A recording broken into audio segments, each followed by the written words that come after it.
Ada ibu-ibu, nenek membawa cucu ke masjid, sedangkan cucunya itu meribut, dibiarkannya lari-lari, mengganggu konsentrasi kita sholat atau dengar ceramah. Saya balik ke Pekanbaru ini 2008, sekarang sudah 2025, belum pernah sekalipun marah karena anak menjerit lari-lari, belum pernah sekalipun. Kenapa Ustaz tak pernah marah? Karena budak itulah nanti yang akan meramaikan masjid. Kalau kita marah ke budak-budak kecil, siapa yang akan sembahyang ke anajah ini? Ada masjid itu kadang tak ada suara anak-anak, sepi, atuk-atuk semua. Patutlah tak ada ribut, batuk aja isinya. Cuman kadang kan tak semua emosinya bisa stabil macam Ustaz Somad. Makanya win-win solution, jalan tengah, macam yang dibuat di Masjid Agung An-Nur. Dulu Masjid Agung namanya, sekarang berubah Masjid Raya. Yang level provinsi Masjid Raya, yang level kabupaten kota Masjid Agung. Dulu Masjid Agung An-Nur itu, saya kan rutin jadwal di situ. Waktu tarawih, pulang saya tarawih, anak-anak saya tengok dibuat satu shop khusus di belakang. Heran saya, kenapa anak-anak ini tak meribut? Rupanya ada satu petugas pakai baju hijau, membawa rotan sebesar ini. Dia tak sholat, dia khusus mengawas. Pas saya jumpa, pas saya tengok gini, senyum dia. Ustaz, saya bilang, mau kau bantai anak-anak? Enggak Pak Ustaz, kalau saya pukul marahlah ayahnya. Jadi itu nakut-nakuti aja, bagus. Jadi nanti diangkat ada satu security khusus untuk anak-anak. Jangan anak diletakkan di celah. Letakkan celah. Pertama, anak ini memutus sop, kecuali anak saya. Anak saya tak memutus sop. Kenapa? Karena ujung senapan angin sudah dipotong. Karena di dalam itu ada najis. Yang kedua, kenapa anak ini diletak di samping? Anak ini belum mumayyiz. Macam mana cara membedakan udah mumayyiz sama belum? Kalau dia meribut, kita gini kan, itu udah mumayyiz. Tapi kalau dia meribut, kita gini kan, dibalasnya balik ke awak. Nah, itu yang dibawa. 4 tahun ke bawah tak bisa. Dibawalah budak umur 3 tahun, diletakkan di celah samping kita. Begitu kita takbiratul ihram, Allahu Akbar, dia pun berjalan. Berlari. Di samping ini ada atu-atu yang kacamatanya di bawah. Asal budak ni lalu, atu ni takut. Gitu deh. Itu waktu salam tuh cuman sekali aja salam. Salam tuh ke kanan cuman. Assalamualaikum warahmatullahi apa? Berkelayok di masjid. Kalau ada di perumahan ini 100 orang, yang ke masjid itu 50, sudah banyak kali itu. Yang 50 ini pun berkelahi pula lagi di masjid. Bertinju di masjid gara-gara budak berkelahi. Apa kata orang yang tak sembahyang? Untung kita tak ke masjid. Tolonglah kita jaga persatuan ini. Bisa dipahami? Jelas. Insya Allah kalau saya ceramah jelas. Kalau ada orang bilang Ustaz Somad itu tak jelas, telinga kau pokak.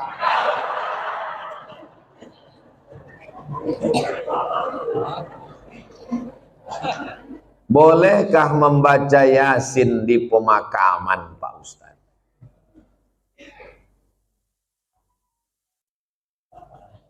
Kata Imam Nawawi, meninggal tahun 676. Nama kitabnya Riyadhus Shalihin min kalami Sayyidil Mursalin. Dia mengutip pendapat Imam Syafi'i. Wa qala Syafi'i, Imam Syafi'i berkata, wa in khatimul Qur'ana kullahu kana hasanan. Seelok-eloknya, sarancak-rancaknya dikhatamkan sahatam Quran. Bukan surat ya, sahatam Quran. Saya tak bisa membacakan sahatam Quran di makam emak saya. Karena makamnya di Sumatera Utara. Saya mau pergi, saya membaca di rumah. Di makam, saya minta ada orang membacakan sekhatam di makam almarhumah mak saya, mengamalkan fatwa Imam Syafi'i yang seelok-eloknya dikhatamkan di kubur itu sekhatam. Kalau tak sanggup sekhatam, maka bacalah hatinya Al-Quran. 30 juz 114 surat tuh, mana hatinya? Wa qalbul Quran ya. Itulah mengapa kalau kita ziarah kubur membaca surat ya. Ada 3 hati. Yang pertama qalbul Quran, yang kedua qalbul lail, yang ketiga qalbud da'i. Qalbul Quran hatinya Quran Yasin. Qalbul lail hatinya malam sepertiga malam jam 2. Qalbud da'i hati orang yang berdoa ketika tahajud. Berjumpa 3 hati. Hati Quran, hati malam, hati manusia. Maka kata Imam Az-Zabidi dalam kitab Syarah Ihya Ulumuddin, mungkin terkabul doa kalau ketemu 3 hati. Maka bacalah surat Yasin pada saat tahajud, habis itu berdoa kepada Allah. Apa kata Imam Ibnu Katsir tentang surat Yasin? Ma quri'a fi amrin asirin illa yassarahullah. Kalau dibacakan kepada perkara yang sulit, yang susah, dimudahkan Allah. Maka kalau saya ziarah kubur, saya baca Yasin, Al-Fatihah, Qul huwallahu 3 kali, Al-Falaq sekali, An-Nas sekali, pangkal Al-Baqarah sampai wa ulaika humul muflihun, ayat kursi, ujung Al-Baqarah lillahi mafis 3 ayat, habis itu tahlil afdalul dzikri fa'lam annahu la ilaha illallah. Habis itu hadiahkan pahalanya. Ya Allah, sampaikanlah pahala bacaan nangku baco iko kepada almarhumah ama, almarhum ayah, atuk nenek, muslimin muslimat yang ada di makam ini. Allah maghfir lahum warhamhum sampai habis. Itulah yang saya ajarkan ke anak saya, ke keponakan saya. Saya kalau balik ke kampung ziarah, saya bawa anak keponakan, saya baca, saya kasih tahu. Aku membawa kau ke omak ayahku. Nanti kalau aku mati, buat pula macam yang ku buat ini. Bawa anak bini kau ke kubur aku. Paham? Yo, katanya. Begitulah yang kita baca dalam ulama-ulama Imam Nawawi. Kalau ada orang di Pekanbaru ini yang tak percaya bahwa bacaan itu sampai pada orang mati, saya tak bisa membuktikan. Karena ini perkara ghaibiat. Saya hanya bisa menyampaikan dalil-dalilnya. Saya tak percaya, kata dia. Ya macam mana membuktikannya? Maka kalau ada orang yang menantang saya, belum ada lagi. Saya tak percaya. Tolong nama kau lengkap sama nama ayah kau. Nanti kalau kau mati, ku kirim. Kalau tak sampai, cepat kasih kabar. Mungkin masalah gaib. Kalau masalah gaib ini yang ditengok adalah dalil. Ana Rizki khirijin min Ma'had Nuril Hidayah Bengkalis. Sa'usallimukum ya Ustad. Kaifa ra'yukum law nastamir ad-dirasah al-aliyah lakim lan najid ridha min walidina. Nama saya Rizki. Khirijin jamak, mufrad khirijun. Saya alumni dari Ma'had Nuril Hidayah Bengkalis. Sa'as'alukum, saya mau bertanya ke Ustaz. Kaifa ra'yukum law nastamir dirasah? Nuwasil ad-dirasah. Laisa nastamir, nuwasil ad-dirasah. Bagaimana pendapat Ustaz kalau kita mau melanjutkan ke perguruan tinggi, tapi orang tua tak setuju? Mau melanjutkan perguruan tinggi fil kharijid daulah, mau keluar negeri, tapi mak dia tak setuju. Saya ini adik-beradik 2. Saya anak pertama, adik saya berdua cuman. Laki-laki dua-duanya. Tak banyak anak mak saya. Jadi waktu saya lulus mau ke Mesir, berat dia mau lepas saya. Aku anakku 2, tak ada anak betino. Semana nanti aku dah tua. Datang uak saya, abang mak saya, menasehati dia.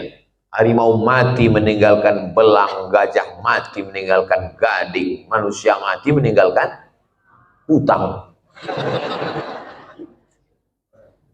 Harimau mati meninggalkan belang, gajah mati meninggalkan gading, manusia mati meninggalkan nama. Kalau kau tahan somat ini di celah ketiak, beginilah cuman dia.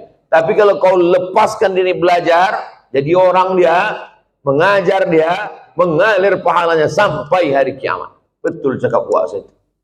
Sampai hari ini di mana aja saya tausiah, pahalanya mengalir ke makam almarhumah emak saya. Maka ibu-ibu yang sayang ke anak, bukan kalian siapkan anak dalam kelambu, bukan kalian suapi, lepaskan dia sejauh mata memandang. 4 tahun aku tak balik. Kenapa tak balik? Ongkos mahal.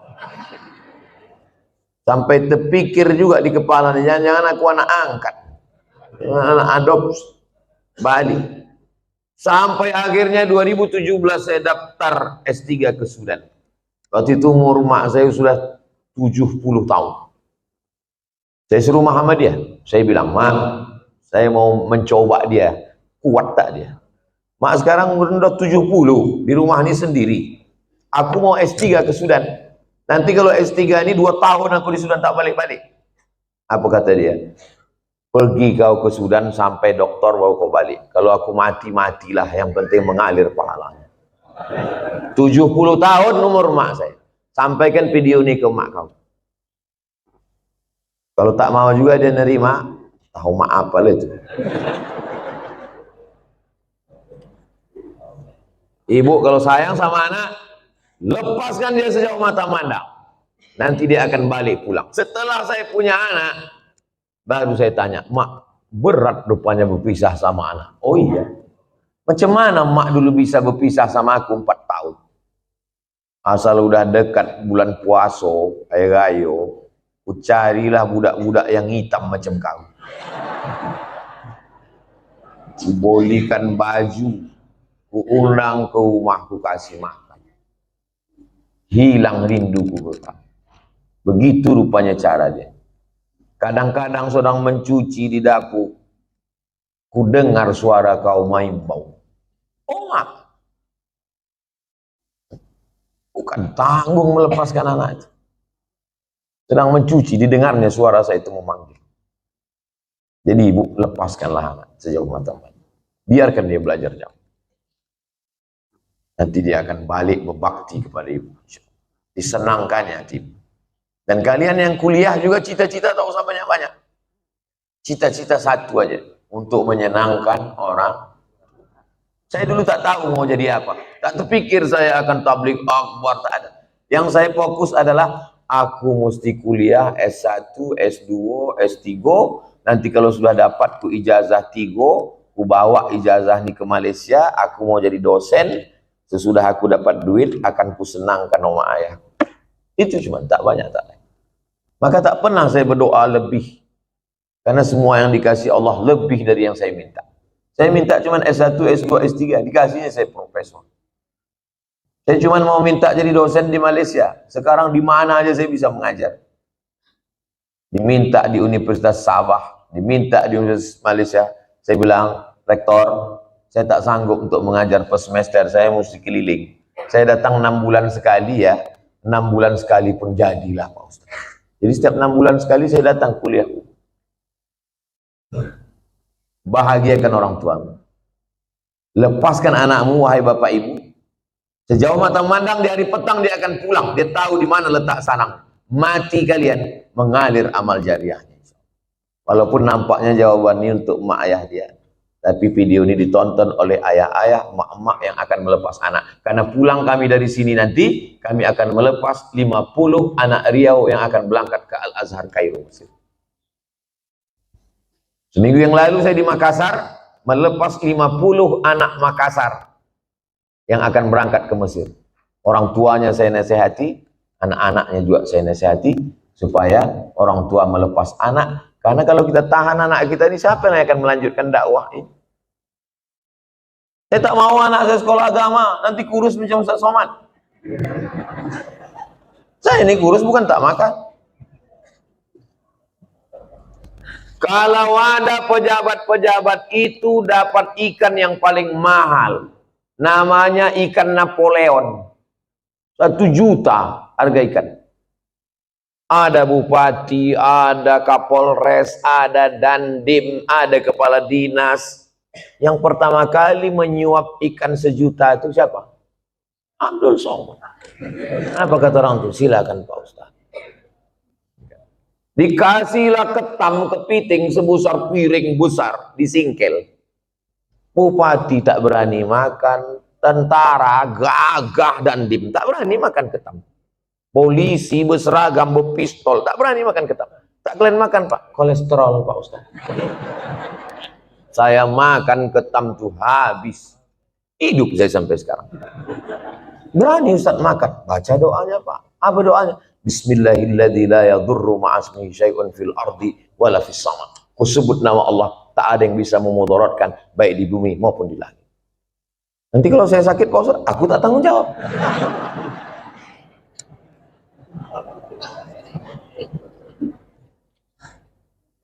Definisi mengganggu tetangga itu bagaimana Pak Ustaz? Apalagi kita di komplek perumahan. Mengganggu menurut syariat Islam, bukan mengganggu menurut perasaan. Kalau menurut perasaan, perasaan ini lain orang, lain kepala, lain orang, lain hatinya. Saya terganggu betul dengan tetangga saya ini Pak Ustaz. Kenapa kau terganggu? Bininya cantik kali. Cantik ciptaan Allah. Jadi yang maksud mengganggu itu adalah kalau bertentangan dengan syariat Islam. Saya terganggu dengan tetangga saya ini Pak Ustaz. Kenapa? Melihara anjing dia Pak Ustaz.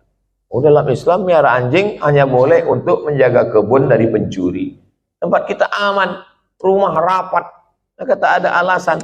Maka kita lapor ke RT RW, musyawarah, dudukkan bersama. Kadang jamaah ini mau mengambil hukuman segera. Saya racun aja lah Pak Ustaz. Dipasang racun, rupanya anjing itu tak makan, dimakan kucing awak mati kucing. Dimusyawarahkan. Wa amruhum syura bainahum. Hari libur, hari Ahad, rumah dekat-dekatan, dipasanglah lagu bum bam bum bam bum bam. Belilah earphone. Berapalah harga earphone? Dengar sendiri. Ini dipasang satu komplek. Kan tak semua orang suka lagu itu. Apalagi di situ ada orang-orang tua yang jantungnya tak kuat. Mendengar itu, dia mati. Ini mengganggu. Menurut syariat pun tak betul. Nah, maka menurut syariat agama Islam, rumah berdekatan, sempadan cuma dinding, dinding pun tak penuh ke atas, ditanamlah pula pokok mangga pasti. Buahnya apa tak asal menengok meniti air. Nah ini mesti menjaga. Maka kata Nabi, idza tabakhta, kalau kau memasak fa'aksir ma'aha, banyakkan kuah. Pesan Nabi ke tetangga, kalau kau masak banyakkan kuahnya. Untuk apa? Berbagi ke tetangga, menyambung tali silaturahim. Kata almarhumah mak saya dulu, kalau tak menjulur labu, tak menjulur kundur. Ini pokok labu, ini pokok kundur, sama-sama ditanam. Menjulur itu maksudnya keluar pucuknya. Keluar pucuk labu, keluarlah pucuk kundur. Kalau tak keluar pucuk labu, tak keluar pucuk kundur. Apa maksudnya? Kalau tak datang makanan kita, tak datang pula makanan orang. Halus pepatah orang. Bagikan makan. Kata Nabi kuah, tapi yang pula gara-gara ceramah nih kuah aja. Dulu sebelum Ustaz datang berbagi ayam kami, sesudah Ustaz kuah aja lagi. Gara-gara Ustaz Somad.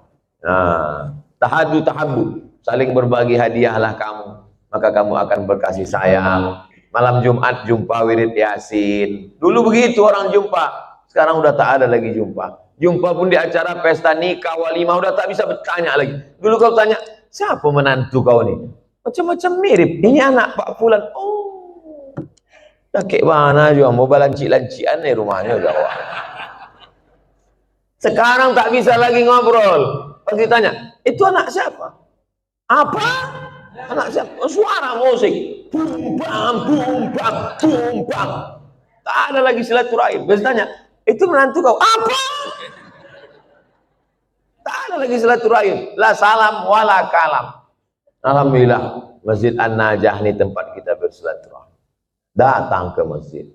Buat wirid Yasin malam Jumat. Baca Yasin habis maghrib. Habis itu, habis isya, acara makan bersama. Tak ada duit, kumpul, iuran. Di Malaysia itu, setiap masjid itu ada dapurnya. Saya perhatikan, setiap masjid ada dapurnya, ada dandang besar, dan bisa masak. Tidak usah masak yang repot-repot, masak nasi minyak, nasi mandi. Karena ayam nyembut 100 itu kumpul makan bersama. Di Malaysia itu ceramahnya tak terlalu banyak. Ceramah sedikit aja, makan yang lama. Tempat kita ceramahnya panjang. Habis selesai keluar lami kecil-kecil. Di tempat lain. Kalau di An-Najah ini tak tahu kita. Kita tengoklah. Saya menikah dengan seorang duda. Sudah 10 tahun pernikahan ini saya belum punya anak. Saya mempunyai anak sambung. Anak sambung. Saya menyayangi dan mencintai seperti anak kandung saya. Anak sambung saya selalu meminta doa dan ridho dari saya. Apakah doa saya akan diijabah?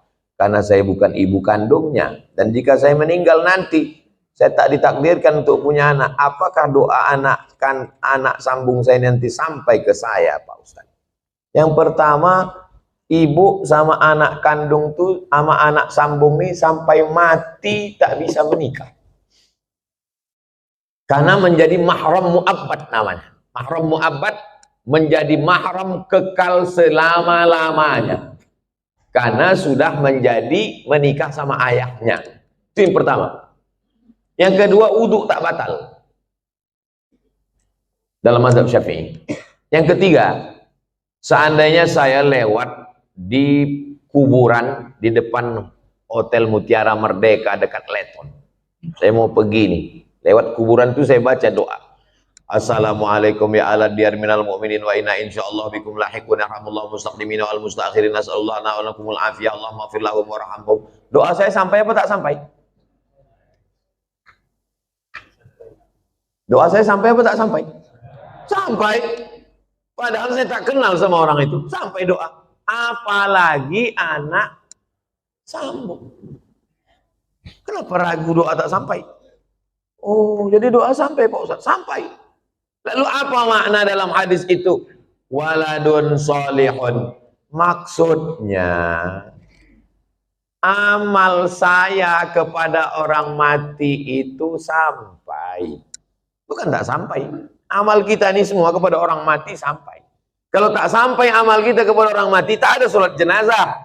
Sholat jenazah itu amal orang hidup apa orang mati? Orang hidup untuk orang mati. Jadi kalau ada orang mengatakan amal orang hidup tak sampai kepada orang mati, nanti pas dia mati jangan sembahyang kan? Bisik kan? Kau dulu bilang tak sampai kan? Tak sampai kok. Amal orang hidup ini sampai ke orang mati. Terus Pak Ustadz itu katanya anak yang soleh. Masih fokus nih, masih fokus. Ini Abdul Somad. Abdul Somad ini kalau mati amalnya kan putus semua kan? Putus kan? Masih bisa dia ceramah? Putus. Masih bisa dia sholat sunnah Isra. Tapi ada 3 amalnya yang dulu tak putus.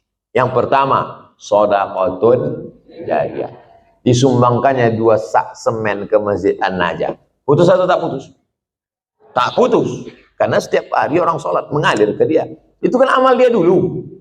Yang kedua, ilmun yuntafa'u bih. Ceramah dia di Masjid An-Najah. Ceramahnya itu dulu atau sekarang? Dulu. Habis mati tetap mengalir, diamalkan oleh jamaah. Yang ketiga, anaknya. Anaknya itu kan amal dia itu. Yang ketiga inilah orang bingung. Anaknya kok amal dia, Pak Ustaz? Kalau bini itu cuma ditengok aja bisa dia hamil. Jelas? Tak jelas juga payah lah aku menjelaskan. Anak saya itu amal saya. Amal saya. Jadi hadis itu bukan bercerita hanya doa anak saja yang sampai. Hadis itu mau menceritakan amal-amal dulu tetap mengalir sesudah salah satunya anak. Jadi yang tak punya anak atau meninggal jomblo, tak usah takut, kami mendoakan. Ini Ustadz ini emosi, tidak emosi. Memang begitu dia kalau menjelang sarapan itu memang begitu.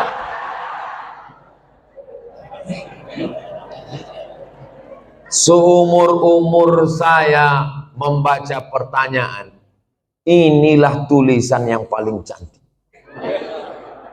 Cantik kan? Cantik kan? Bisa pula rapi menulis. Saya bolak-baliklah menulis rapi, tak bisa-bisa. Memang irilah saya menengok tulisan. Mudah-mudahan anak saya bisa cantik tulisannya begini. Assalamualaikum, berapa kali dah dia mencobanya. Assalamualaikum warahmatullahi wabarakatuh. Waalaikumsalam. Alhamdulillah wa syukurillah. Alhamdulillah wa syukru lillah. Saya kurang. Alhamdulillah wa syukru lillah. Alhamdulillah wa syukru lillah. Jadi jangan syukurilah. Bukan syukurilah. Syukurilah itu bahasa Indonesia. Syukurilah ya. Kalau bahasa Arabnya alhamdulillah wa syukru lillah. Semoga Ustadz Somad dalam keadaan sehat dan selalu dalam lindungan Allah. Amin. Sekarang tak boleh lagi doa menyebut amin. Dilarang oleh Bawaslu. Karena udah musim-musim kampanye. Saya ini menyampaikan menuju pemilu damai. Ini penting bagi Bapak Babinsa dan Babin Kamtipmas untuk menjaga ketertiban. Jadi nanti jangan heran kalau udah 100 hari menjelang pemilu, ghairil maghdubi 'alaihim waladdallin. Tak boleh, itu keberpihakan. Sunyi nanti masjid dia.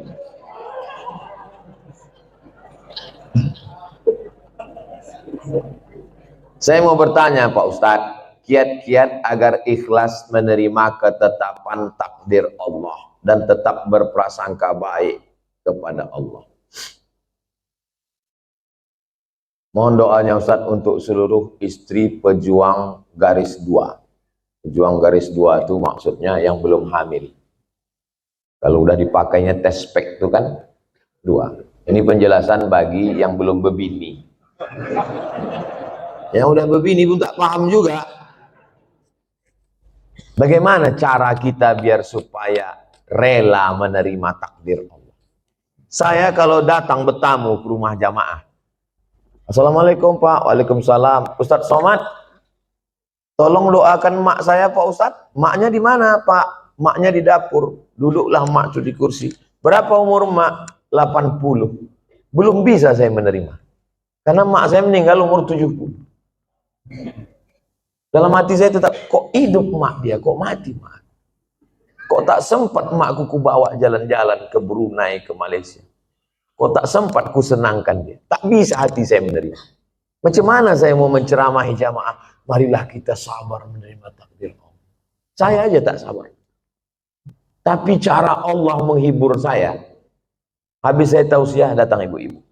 Ustadz, tolong doakan keponakan saya. Keponakan ibu ini kenapa? Ayahnya meninggal, emaknya meninggal, dia hidup sebatang kara.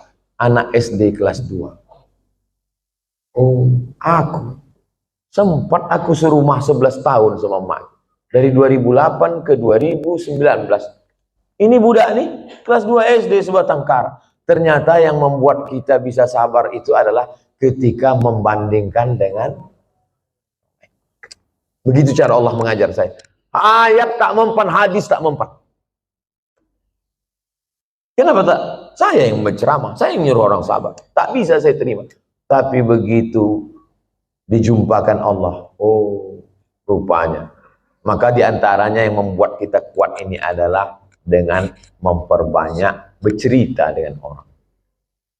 Kita ini kalau banyak bercerita, ngobrol dengan orang, itu menyadari betapa besarnya nikmat Allah pada kita. Aku pula bisa begini-begini. Kawan ini tak sempat berbakti, jumpa pun tak sempat. Yang kedua, bagaimana caranya? Caranya adalah menguatkan dalam hati bahwa innallaha katabal maqadir, Allah sudah menuliskan takdir 50,000 sana, 50.000 tahun qabla an yakhluqas samawati wal ardh.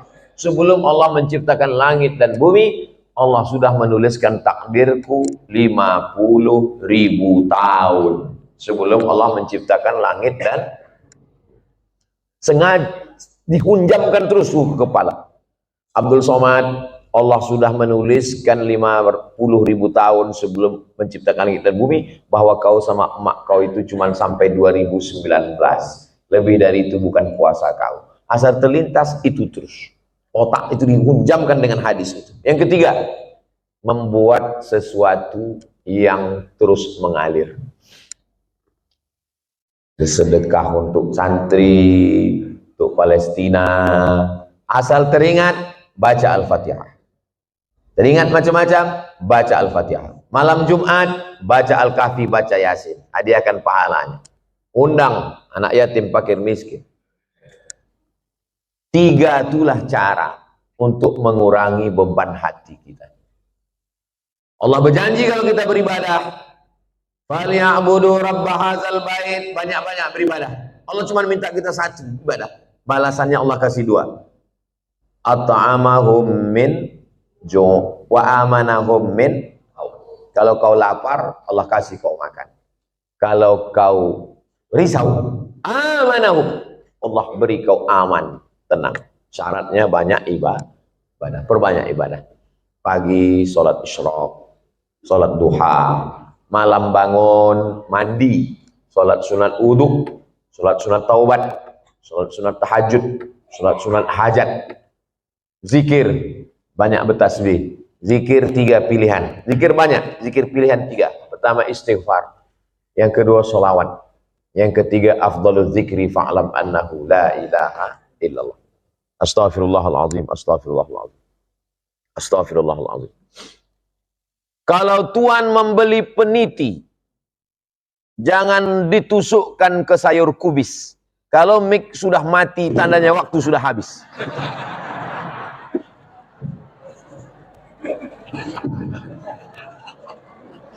Kalau Tuhan membeli peniti, jangan ditusukkan ke sayur kubis. Kalau mik sudah mati-mati, tanda waktu sudah habis. Di akhir majelis mari kita sama berdoa kepada Allah supaya Allah menjadikan hati kita ini ridha menerima takdir Allah SWT. Tapi usaha tak pernah berhenti. Yang belum berjodoh terus berusaha, mudah-mudahan dapat jodohnya. Yang belum garis 2 terus berusaha, makan toge, makan kacang-kacang, makan sayur, berdoa. Nabi Ibrahim alaihissalam baru lahir anak Ismail umur 86 tahun. 86 tahun baru dapat anak Ismail. Istrinya yang diponis mandul namanya Sarah, rupanya mengandung setelah Ismail umur 13 tahun. Waktu itu umur Nabi Ibrahim 99 tahun. Akhirnya punya anak. Waktu anak itu lahir, tersenyum Nabi Ibrahim. Karena sudah diponis orang istrinya mandul takkan punya anak, senyum dia. Senyum itu bahasa Yahudinya Yitzhak, bahasa Arabnya Yidhak. Maka dikasihnya nama anak itu Ishak. Ishak itu artinya tersenyum bahagia. Saking kan lucunya cara Allah ingin menguji seorang hamba. Tak ada yang sulit. Innama amruhu iza arada syai'an ayaqula lahu kun. Tak ada yang sulit bagi Allah. Allah cuma ingin menengok air matamu tumpah di tengah malam. Allah cuma ingin melihat sujudmu lebih lama. Dalam perjalanan hidup saya, dipukul ombak, diempas gelombang, baru saya paham. Rupanya kalau hidup ini tenang-tenang saja, tidak akan melahirkan nakhoda yang ulu. Kalau tidak tajam ombaknya, sujud kita sebentar. Tapi kalau pukulan itu kuat, lama sujud kita dan terasa nikmat. Karena tak ada lagi kawan yang bisa diajak berbisik, akhirnya kita berbisik ke tanah. Malaikat-malaikat di langit memintakan doa itu dikabulkan Allah Subhanahu wa ta'ala. Mudah-mudahan kita termasuk orang yang diberikan Allah kekuatan istiqomah iman dan Islam. Ala hadhihi niyah al-Fatihah. A'udzubillahi minasyaitonir rajim. Bismillahirrahmanirrahim. Alhamdulillahirabbil alamin arrahmanir rahim maliki yaumiddin. Iyyaka na'budu wa iyyaka nasta'in ihdinas siratal mustaqim. Shiratal ladzina an'amta 'alaihim ghairil maghdubi 'alaihim waladdallin. Amin.